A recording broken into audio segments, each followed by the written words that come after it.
কারণ যে ক্লাবে খেলে আমি নিজে প্রতিষ্ঠিত হয়ে পড়েছি। কলকাতা ফুটবল তথা ভারতীয় ফুটবলে আমার ওনার ইস্টবেঙ্গল ক্লাবের অবদান সবচেয়ে বেশি, মোহনবাগানেরও আছে, কিন্তু ইস্টবেঙ্গলে 2002-03 সেই আসিয়ান বছর এখনও কিন্তু লোকে সেই ইয়াদ করে এবং আমাদেরকে প্রশংসায় ভরিয়ে দেয়। আমার সেটা বিদেশি গোলকিপার কোচ লেভেল 2 মানে বি লাইসেন্স নিয়ে গোলকিপার বি লাইসেন্স নিয়ে কাজ করছি, কিন্তু আমরা আমাদের দেশে ফুটবলে খেলার পরও সর্বোচ্চরে খেলার পরও কিন্তু বি লাইসেন্স নিয়ে আইএসএল করতে পারছি না।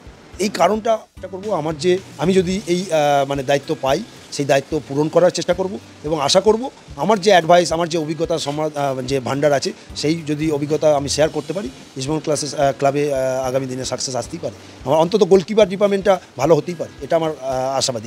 নমস্কার দর্শক বন্ধুরা, রেপ স্পোর্টস বাংলা আপনাদের সবাইকে স্বাগত। আমি দেবাশিস। এই মুহূর্তে আমি আছি প্রাক্তন ইস্টবেঙ্গল গোলকিপার সন্দীপ নন্দীর সঙ্গে এবং অবশ্যই ইতিমধ্যেই কিন্তু সন্দীপ নন্দীর নাম আলোচনায় আছে যে আগামী মরশুমের জন্য গোলকিপিং কোচের জন্য অবশ্যই আরও বেশ কয়েকজনের নাম আছে তালিকায়। সন্দীপদা, প্রথমেই তোমার কাছে জানতে চাইবো যে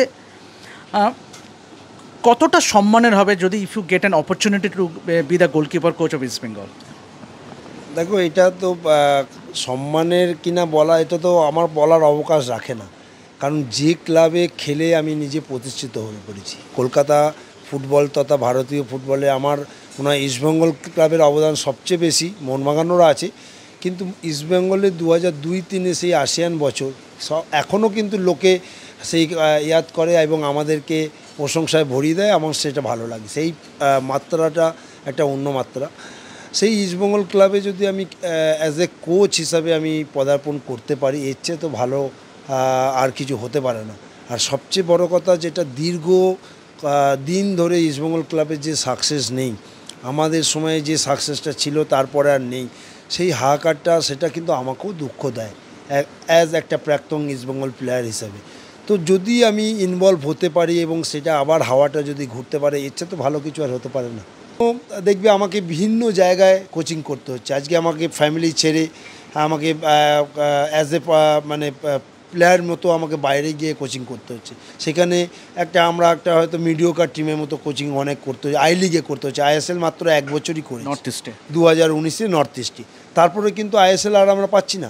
কিন্তু তা মানে এই নয় যে আজকে দেখো বিদেশি গোলকিপার কোচ লেভেল 2 মানে বি লাইসেন্স নিয়ে গোলকিপার বি লাইসেন্স নিয়ে কাজ করছে, কিন্তু আমরা আমাদের দেশে ফুটবলে খেলার পরও সর্বোচ্চরে খেলার পরও কিন্তু বি লাইসেন্স নিয়ে আইএসএল করতে পারছি না।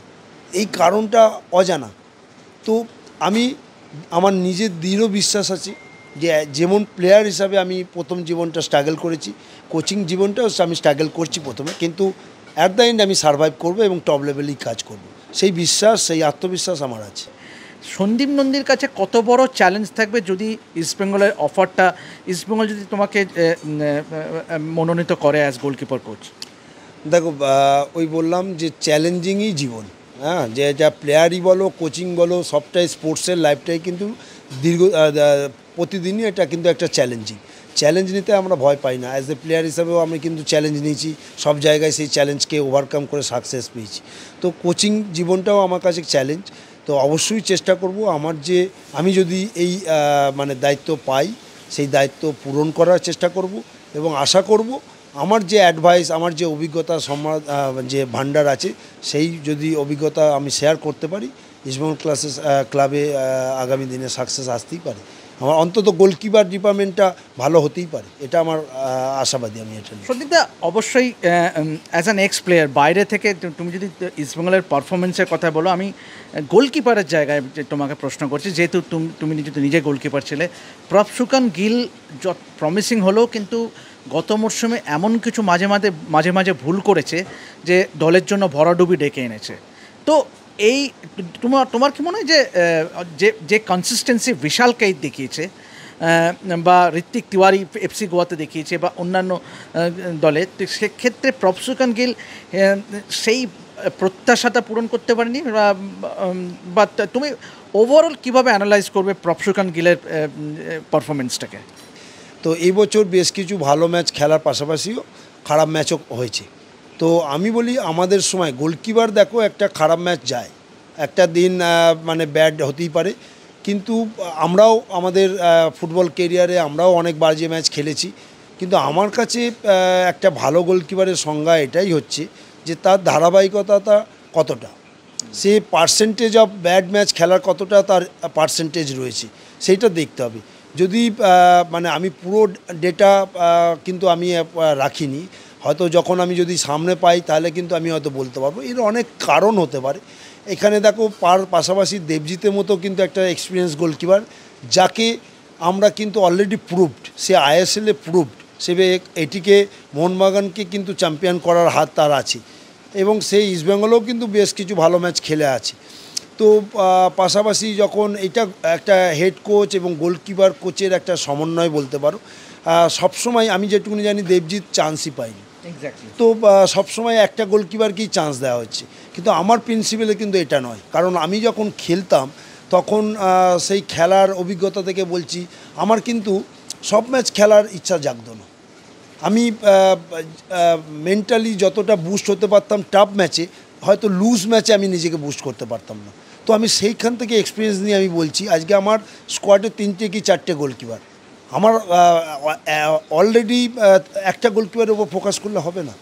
একটা গোলকিপার ফোকাস করলে কি হয়, কখনো কখনো কম্পিটিশন এসে যায় ওর মধ্যে, আরে আমিই তো খেলবো, খারাপ খেলি বাজে খেলি কি ভালো খেলি না, তাহলে কিন্তু টিমের মধ্যে একটা হেলদি কম্পিটিশন থাকবে না। তো এটা ওই বললাম, ওটা ওই দেখতে হবে, একটা টিমের মধ্যে ইনভলভ না থাকলে বোঝা যায় না। এটা যখন কম্পিটিশন আমি হেলদি কম্পিটিশনে রাখবো, তখন কিন্তু সবাই মানে একদম অন টো থাকবে যে না, আমাকে খারাপ ম্যাচ পারফরমেন্স করলে আমাকে কিন্তু সরে যেতে হবে। তো এই যে হেলদি কম্পিটিশন, চ্যালেঞ্জিং কম্পিটিশন না থাকলে কিন্তু ভালো পারফরমেন্সটা বেরিয়ে আসে না। তো আমি যেটুকুনি ওভারলুক মানে আমি যেটুকুনি নলেজে আমি দেখেছি যে ম্যাক্সিমাম ম্যাচ কিন্তু পরশুগণ গিল খেলেছে। তার মানে কি দেবজিৎ ঘোষ তার মানে এবেল নয়, সরি দেবজিৎ মজুমদার কি এবেল নয়? সে আমার কাছে যথেষ্ট কিন্তু গুরুত্বপূর্ণ প্লেয়ার, কারণ তার বড় ম্যাচ খেলার এক্সপিরিয়েন্স কিন্তু অনেক আছে এবং সে সাকসেস। তো ওইটা দেখতে হবে। তো যতক্ষণ না আমি সামনে কাউকে পাচ্ছি, তো ততক্ষণ আমি কিন্তু অ্যাসেসমেন্ট করতে পারছি না। আর তোমার দেখা যে গত কয়েক মরশুমে যে সব গোলকিপার তুমি দেখেছো, কার খেলা তোমার সবথেকে বেশি ইমপ্রেস করেছে? এখন দেখো নো ডাউট বিশাল কায়েত, যেটা বললে ধারাবাহিকভাবে 2 বছর 3 বছর ধরে ধারাবাহিকভাবে ভালো ফুটবল খেলছে। অনেক দিন ধরেই সোশ্যাল মিডিয়ায় আওয়াজ উঠেছে যে কেন ওকে ন্যাশনাল টিমে জার্সিতে ডেবু করানো হচ্ছে না। তো দীর্ঘ প্রতীক্ষার ফল সে এই বছর মিলেছে। সে হয়তো তার ডেবুটা অত সুখকর নয়, কিন্তু আমি বলবো একটা গোলকিপারের কাছে প্রেশার থাকে, কিন্তু ও যথেষ্ট ভালো আপকামিং গোলকিপারের মধ্যে পড়ে। আমার মনে হয় ওকে সময় দেওয়া উচিত। তা বিশাল কায়েতের পাশাপাশিও আমি গিল আছে, ঋত্বিক তেওয়ারি বলে এফসি গোয়ার একটা গোলকিপার আছে, দেবজিৎ তো তুমি এক্সপিরিয়েন্স গোলকিপার ছেড়ে দাও, ওর তো অলরেডি নাম হয়ে গেছে। জুনিয়রদের মধ্যে বলছি আমার নর্থ ইস্টের যে গুরমিত সিং আছে, এরকম বেশ কিছু জুনিয়র গোলকিপার আছে যারা কিন্তু অনেকটা। ডায়মন্ড হারবারের গোলকিপারের ডায়মন্ড হারবার আমার কলকাতায় আকাশ মালিক, যে ভালো নাম হচ্ছে সুশান্ত মালিক, সে আমাকে ইমপ্রেস করেছে, কারণ ওকে আমি দীর্ঘদিন ধরে চিনি। আজকে আমি একটা এই উত্তরে একটা কথা বলে রাখি যে অনেকেই আমাকে প্রশ্ন করে এবং আমাদের কথা শুনতে হয় যে বাঙালি গোলকিপার আর না, কিন্তু আমি ওই কোচিংয়ের সুবাদে বললাম না, আমি যে 6-7 বছর কোচিংয়ের মধ্যে জড়িত, সেখানে আমি বলছি বেশ কিছু আমি বাঙালি গোলকিপারকে আমি চিনি পার্সোনালি, তারা কিন্তু এবেল, মানে এই আই লিগ আইএসএলে খেলার একটা তারাও কিন্তু যোগ্য রাখে। তো তারা সঠিকভাবে তাদের হয়তো যোগাযোগ, সঠিকভাবে স্কাউটিং করে তাদেরকে মানে টিমের সুযোগ দেওয়ার ইয়ে করা হচ্ছে না, বলছে তারা উঠতে পারছে না। আজকে এই যদি বলি সুশান্ত মালিক আইএসএল খেলার যোগ্য, কিন্তু এই ছেলেটা দীর্ঘ 8 বছর 9 বছর ধরে কলকাতা লিগেই খেলছে, কিন্তু কেউ স্কাউট করেনি। তো আজকে আমাকে চোখে টেনেছে গত বছর, আমি ডায়মন্ড হারবারে যখন কিউবিকুনা সেই মানে ট্র্যাশটা দেখিয়েছে, সে নিজেকে প্রুভ করেছে। আজকে দেখো ডায়মন্ড হারবারে সে সব ম্যাচ খেলে আজকে ডায়মন্ড হারবার আই লিগে উঠেছে, এবং আমি আমার দৃঢ় বিশ্বাস ও আগামী দিনে আইএসএলে যাবে। তোমাদের কথাই যদি ধরি, তোমাদের যে ব্যাচটা, মানে দেবজিৎ ছিলে, তুমি ছিলে, দীপঙ্কর ছিলে, চন্দন ছিল, তো মেহতাব ছিল, তো এই যে কোথাও কি মনে হয় যে আবেগটা সেই দেখাতে পারছে না, যে ক্লাবের প্রতি সেই দায়বদ্ধতা, ক্লাবের প্রতি সেই আবেগ, যেটা বড্ড বেশি চোখে পড়ার মতন মিসিং? অবশ্যই দেখো, এটা একটা আমাদের একটা এখন এই পরিস্থিতির মধ্যে গিয়ে দাঁড়িয়েছি, এটা কিন্তু একদিনে হয়নি, দীর্ঘদিন আস্তে আস্তে আস্তে আস্তে বাঙালি প্লেয়ারের সংখ্যা কমেছে। তো এটা একটা মানে আমি কি বলবো, একজনকেই আমি দায়ী করব না, এটা উভয় পক্ষই, সব দিক পক্ষই কিন্তু এটার জন্য দায়ী, যে আজকে বাঙালি ছেলে যে হাতে গুনে আমাদের দেখতে হচ্ছে, দূরবীন দিয়ে দেখতে হচ্ছে। মানে কোনো যে আমি প্লেয়ার কি দায়ী করব, কি অফিসিয়ালকে দায়ী করব, কি ম্যানেজমেন্টকে দায়ী করবো, তা নয়। এটা কিন্তু উভয় পক্ষ সবারই কিন্তু এটা দায় বার্তায়।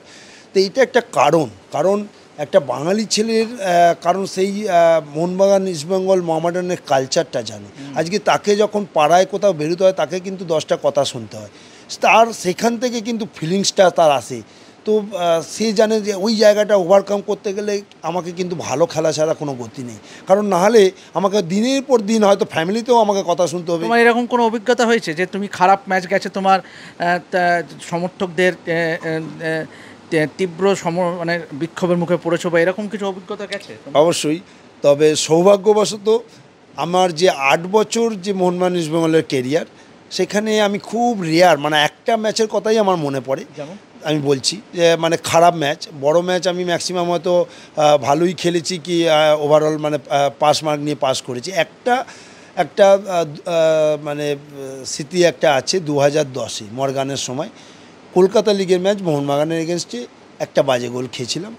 তো তখন আমি সল্টলেকেই থাকতাম, আমি স্টেডিয়ামের পাশেই আমি রেন্টে থাকতাম তখন। এখন যেরকম আমার নিজের হয়েছে তখন আমার ভাড়া থাকতাম, তো একদম সল্টলেকের পাশে। তখন আমার বাইক নিয়ে যাতায়াত করতাম বলে বাঁচোয়া। ম্যাচের শেষ হওয়ার পরও আমি 2 ঘন্টা ড্রেসিং রুম থেকে বেরোইনি, আমাকে অফিসিয়ালরা বেরোতে দিচ্ছে না, কারণ বাইরে জনতা আমাকে ধরবে বলে অপেক্ষা করছে। 2 ঘন্টা পরও যখন বেরোতে যাই তখন কিন্তু সাপোর্টার তখনও আমাকে গালাগাল দেওয়ার জন্য অপেক্ষা করে রয়েছে। তো এবং ওই স্মৃতিটাই আমাকে দেখো, ওইটাই আমি বললাম যে আমি সবসময় চ্যালেঞ্জিং নিয়েছি এবং বাউন্স ব্যাক করেছি। আমার ওভারঅল পারফরমেন্স কিন্তু সে বছর ভালো ছিল, কিন্তু একটা বড় ম্যাচ, কারণ এখানে ওই তো বড় ম্যাচেরই মাপকাঠি মাপা হয়। তুমি সারা বছর 10টা ভালো ম্যাচ খেলো, কিন্তু একটা বড় ম্যাচে তুমি হারলে সাপোর্টাররা অফিসিয়ালরা খুশি হয় না। তো সাধারণত সেম কারণেই আমাকে অফিসিয়ালরা নেগলেক্ট করেছিল, হয়তো নিতে চাইনি বা কিছু হবে। কিন্তু মর্গান চেয়েছিল, মর্গান আমাকে রাখার জন্য অফিসিয়ালদের সঙ্গে জোরাজুরি করে একটা ইনসিডেন্ট হয়েছিল, আমাকে রাখার কথা প্রতিশ্রুতিও অফিসিয়াল থেকে নেওয়া হয়েছিল। কিন্তু আমি কোথাও একটা আত্মসম্মানে লেগেছিল যে আমি একটা প্লেয়ার হয়তো অফিসিয়ালরা চাইছে না, আমার কাছে তো ওভারঅল পারফরমেন্স ভালো ছিল, তো ঠিক আছে অফিসিয়ালরা চাইছে না তাহলে আমি খেলবো না। এই আত্মসম্মান বোধটা থেকেই জেদ এবং চ্যালেঞ্জ তৈরি হয়। আমি সেই বছর কিন্তু চার্চিলে গেছিলাম মর্গানের সম্মতির পরও, মানে অফিসিয়ালদের জোর করে সম্মতি দেওয়ার পরও 2012 চার্চিলে গিয়ে আবার আমি নিজেকে প্রুভ করেছিলাম যে আমি এখনও বেস্ট, আমি এখনও সেরা। আই লিগ চ্যাম্পিয়ন হয়েছিলাম, বেস্ট গোলকিপার হয়ে দেখিয়েছিলাম। তো এইটাই চ্যালেঞ্জ, এই মানসিকতা, যে বাউন্স ব্যাক করা মানসিকতা, এটা কিন্তু সব প্লেয়ারের থাকে না বলে কলকাতা ফুটবলে তারা রাজা হতে পারে না, কলকাতা ফুটবলে সারভাইভ করতে পারে না। তো এটা বাঙালিরা সেই কালচারটা জানে। আজকে তাদের কিন্তু প্রতি পদক্ষেপে তাকে শুনতে হয়। তারপরে আমাকে এখনও দেখো আমার সেই স্মৃতিতে রয়ে গেছে যে ওই একটা কাঁটা আমার বাজে ম্যাচ খেলেছি, হয়তো অনেক সাপোর্টারও মাঝে মাঝে বলে ওরা পার ওই গোল খেয়েছি। তো এইটা থেকেই একটা মানে মনের মধ্যে জেদ, একটা তাড়না চাপে ভালো খেলব। তো সেই জন্য বাঙালি ছেলে জানি না, এখন তো চেষ্টা করছে ইস্টবেঙ্গল, দেখবে সায়ন বলে একটা বাঙালি ছেলে নিয়েছে, আরও হয়তো বেশ কিছু নাম আছে, আমি এই মুহূর্তে মনে করতে পারছি না। একটা মনতোষ মাঝি বলে একজন আছে, ঠিক আছে, তো সৌভিক তো আছেই, আমাদের আরও আছে। তো আস্তে আস্তে এবারে বাঙালি প্লেয়ারদেরও ওখানে সাথ দিতে হবে, ওদেরকেও ওই জেদটা দিতে হবে যে চারিদিকে তো আমাদের হাহাকার শুনছি যে বাঙালি প্লেয়ার কমে যাচ্ছে, বাঙালি প্লেয়ার কমে যাচ্ছে কেন? আমাদেরও তো দায় বর্তায় যে আমরা আর ক্ষেপের মাঠটাকে কমিয়ে দিয়ে আমরা বড় ক্লাব কীভাবে খেলা যায়। ওই বললাম উভয় পক্ষই একটা মিলিত প্রয়াসে কিন্তু আবার বেঙ্গল ফুটবল আবার আগে আসবে। শেষ প্রশ্ন, যে যদি অফারটা আলটিমেটলি তুমি পাও, মানে ইস্টবেঙ্গলে কোচিং করার গোলকিপার কোচ হিসেবে যদি তোমার সেই সুযোগটা আসে, কিভাবে দেখছো এই চ্যালেঞ্জটাকে, কিভাবে দেখছো? আমি ওইটাই বললাম, আমি চ্যালেঞ্জ তো নিতে মানে অধীর আগ্রহে বসে আছি। আশা করব যে যদি আমি পাই, আমি পাওয়ার জন্য তো মুখিয়ে রয়েছি, যদি পাই এর চেয়ে তো ভালো খবর আর হতে পারে না। এবং অফিসিয়াল, ইনভেস্টার, কোচিং সব মিলে একটা মেলবন্ধন করে যে অভিজ্ঞতা, যে এক্সপিরিয়েন্স আছে সেটা শেয়ার করে যদি আমি ইস্টবেঙ্গল ক্লাবের আবার সুদিন ফেরাতে পারি, অন্তত গোলকিপারের হাত ধরে যদি ইস্টবেঙ্গল ক্লাবের সুদিন ফেরে, এর চেয়ে তো ভালো খবর আর হতে পারে না, এর চেয়ে তো মনের সন্তুষ্টির তৃপ্তি আর হতে পারে না। কারণ খেলে আমরা পেয়েছি, ইস্টবেঙ্গল ক্লাবকে দিয়েছি, উপরে তুলেছি। এবারে কোচিংটা কিন্তু অত ইজি নয় যে কারণ আমার মাধ্যমে অন্যজন করবে, তো এটা অনেক ডিফিকাল্ট জব। তো এখানে অনেক রকম সাইকোলজিক্যালি ফিজিক্যালি নট অনলি শুধু প্র্যাকটিস করালেই হবে, এখানে অনেক রকম মানে ইনফ্লুয়েন্স কাজ করে। সেটা আশা করি আমার মধ্যে আছে, আমার সেই চ্যালেঞ্জটা নেওয়ার ক্ষমতা আছে। তো আমি যদি ইস্টবেঙ্গল অফিসিয়াল এবং ক্লাব ম্যানেজমেন্ট আমাকে দেয় সেটা মাথা পেতে নেবো এবং সেটা মানে রাখার চেষ্টা করব। অসংখ্য ধন্যবাদ সন্দীপদা। তো আপনারা শুনলেন যে সন্দীপ নন্দীর মুখে যে তিনি যদি ইস্টবেঙ্গল ক্লাবের গোলকিপিং কোচের অফারটা পায় তিনি চ্যালেঞ্জ নিতে প্রস্তুত, এবং তিনি অবশ্যই ফুটবল জীবনে যে সাফল্য এনে দিয়েছেন ইস্টবেঙ্গলকে, গোলকিপার কোচ হিসেবেও কিন্তু সেই সাফল্য এনে দেওয়ার জন্য তিনি চ্যালেঞ্জটা নেবে। তো এভাবেই দেখতে থাকুন রেপ স্পোর্টস বাংলা, এবং যাবতীয় ফুটবলের আপডেট পেতে অবশ্যই চোখ রাখুন আমাদের এই চ্যানেলে, এবং অবশ্যই সাবস্ক্রাইব করতে বলবেন না রেপ স্পোর্টস বাংলা। আমি দেবাশিস আপাতত সাইন আপ করছি, ধন্যবাদ।